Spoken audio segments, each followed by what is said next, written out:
नमस्कार नहीं welcome you to world affairs. मैं हूं प्रशांत धवन। नाउ हाल ही में इमैनुअल मैक्रोन ने एक बहुत ही इंपॉर्टेंट स्टेटमेंट दी है जो एशिया में ऑलमोस्ट हर न्यूज आउटलेट ने कवर करी है, क्योंकि इमैनुअल मैक्रोन ने यहां पर कहा है कि यूक्रेन की जो जंग है ये ऐसा नहीं है कि एशिया इग्नोर कर सकता है, ये एशिया की भी प्रॉब्लम है। ये स्टेटमेंट अपने आप में मैटर करती है जब फ्रांस के प्रेसिडेंट खुद कह रहे हैं कि Ukraine war is your problem too. और मैं देख रहा था सोशल मीडिया पे ऑनलाइन, जैसे ही लोगों ने इमैनुअल मैक्रोन की ये स्टेटमेंट देखी, लोगों ने यहाँ पर मेंशन करना स्टार्ट कर दिया कि डॉक्टर ए जयशंकर बिल्कुल ठीक कह रहे थे।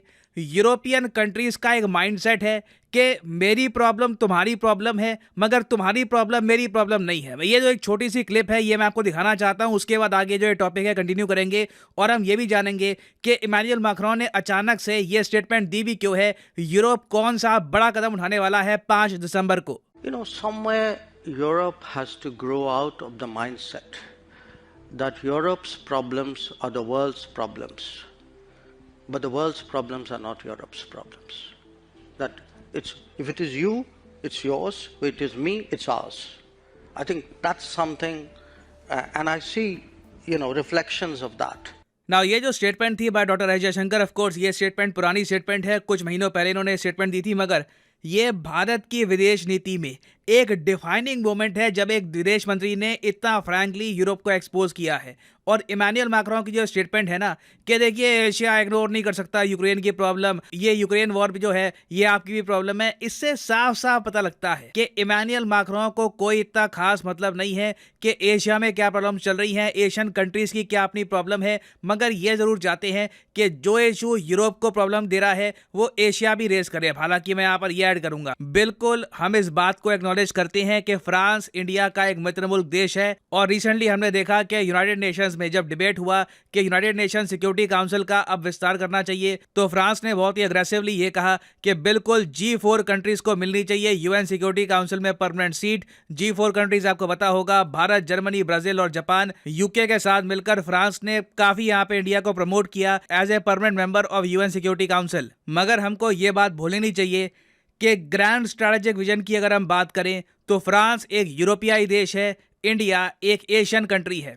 और अगले महीने दिसंबर के महीने आप देखोगे एक बहुत बड़ा आप कह लीजिए सोच में ना बंटवारा आपको देखने को मिलेगा यूरोप और एशिया के बीच में। अगले महीने क्या होने वाला है देखिए, अगले महीने की 5 तारीख को, दिसंबर 5 को यूरोप 9वें राउंड के जो सैंक्शंस हैं ये इम्पोज कर देगा रशिया पे। ऑलरेडी आपने देखा होगा इनके first round, second, third, 8th round तक इन्होंने लगातार सैंक्शंस इंपोज कर दिए हैं। कभी रशिया की स्टील इंडस्ट्री को, कभी कोल इंडस्ट्री, कभी ये कभी वो, धीरे धीरे करके इन्होंने रशिया पर इतने सैंक्शन लगा दिए हैं कि रशिया की इकोनॉमी इस वक्त रिसेशन, मंदी में जा चुकी है। और जो ये 9वां राउंड होगा ना, ये सबसे इंपॉर्टेंट है क्योंकि 9वें राउंड में बताया जा रहा है कि finally European union, US, basically G7 countries जो हैं ये एक ऑफिशियल प्राइस कैप लगा देगी रशियन ऑयल पर। इसका मतलब ये है कि मान लीजिए इंटरनेशनली कच्चे तेल के दाम चल रहे हैं $100, सऊदी अरेबिया, यूएई, जो भी ऑयल एक्सपोर्टिंग कंट्रीज हैं सब लोग $100 पर बैरल पर कच्चा तेल बेच रहे हैं।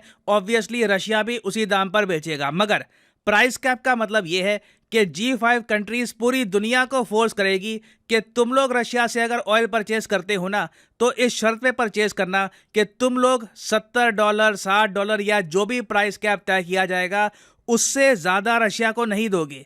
प्राइस कैप का आइडिया यह है कि रशिया बिल्कुल भी पैसा ना कमा पाए ताकि यूक्रेन की वॉर आगे बढ़ती जाए। क्योंकि अभी मैं आपको बता दूं, रिसेंटली न्यूज आई है कि रशिया ने अपना डिफेंस बजट 40% बढ़ा दिया है। जी हां, आर्थिक मंदी में भी रशियंस डू नॉट स्टॉप। ये लोग आप हिस्टोरिकली भी देखोगे तो कभी सरेंडर नहीं करते, कभी बैकडाउन नहीं करते।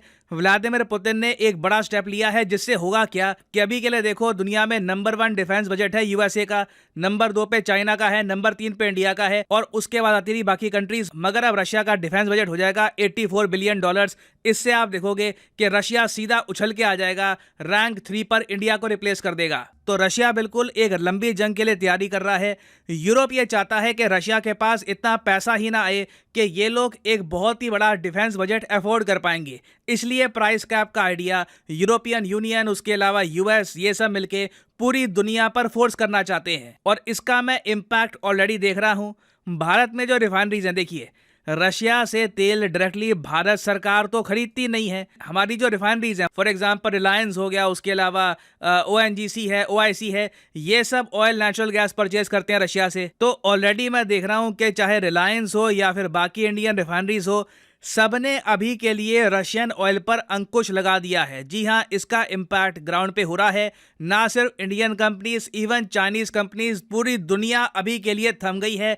सब लोग वेट कर रहे हैं 5 दिसंबर का कि 5 दिसंबर को यूरोप क्या बोलता है। क्योंकि अगर मान लीजिए यूरोप एक प्राइस कैप लगा देता है, रशिया का स्टांस हम सबको पता है, रशिया ने क्लियरली बोल दिया है कि हम इंटरनेशनल रेट्स पर ही बेचेंगे ऑयल। अगर हम पे प्राइस कैप लगाया जाता है तो उस देश को हम ऑयल बेचेंगे ही नहीं। तो होगा क्या इन दी एंड? कच्चे तेल के दाम एक्सप्लोड करेंगे।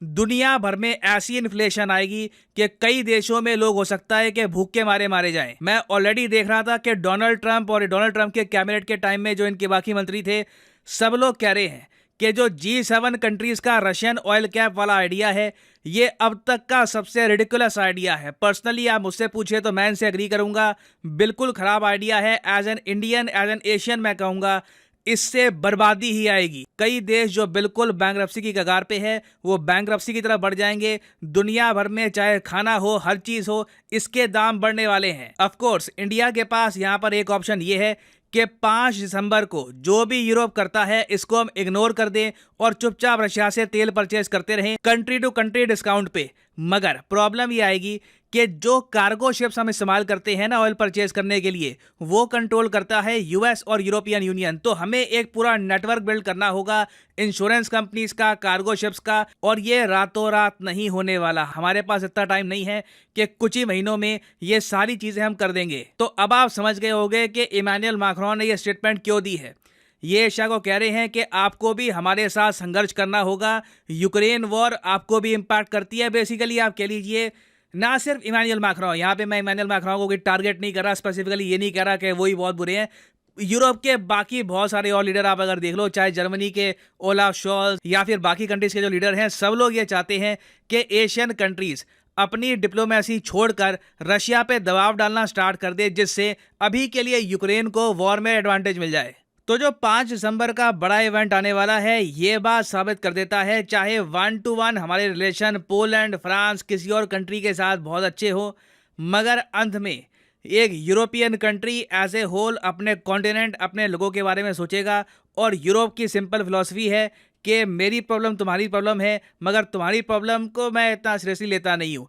तो अब टाइम आ चुका है कि हम लोग भी इक्वल यहाँ पर जवाब दें यूरोप को, चाहे फ्रेंडली कंट्री हो, एनिमी कंट्री हो, डज नॉट मैटर। बात यहाँ पे आती है क्वालिटी की, बात यहाँ पे आती है सेल्फ इंटरेस्ट की। तो देखना होगा इवेंचुअली कि 5 दिसंबर के बाद भारत क्या स्टांस लेता है। मैं आपको बता दूं, बहुत ही बड़े इवेंट्स आने वाले हैं दिसंबर मंथ में। ये साल खत्म होते होते मेजर जियोपॉलिटिकल इवेंट्स हमको देके जाएगा। और फाइनली यहाँ पर मैं ये भी ऐड कर दूं कि आप किसी भी एग्जाम की तैयारी कर रहे हैं, चाहे SSC, UPSC, bank, any examination, comment section में जाइए, यहाँ पे आपको मिलेगी list. For example let's say आप प्रिपेयर कर रहे हैं फॉर UPSC, क्लिक करिए UPSC के लिंक पर और यहाँ पे आप परचेज कर पाएंगे अनअकैडमी का UPSC कोर्स। सिंपली यहाँ पे आपको क्लिक करना है प्लस पर और यहाँ पे जो भी प्राइसेस लिखे हैं ये पे करने की जरूरत नहीं है। सिंपली यहाँ पे आपको कोड यूज करना है PD10 और अपने आप प्राइसेस गिरना यहाँ पर स्टार्ट हो जाएंगे। You will be able to save a lot of money, so use the code PD10 and start saving money. So इसी नोट के साथ ये है वीडियो का अंत। Thank you for listening and as always God bless you all.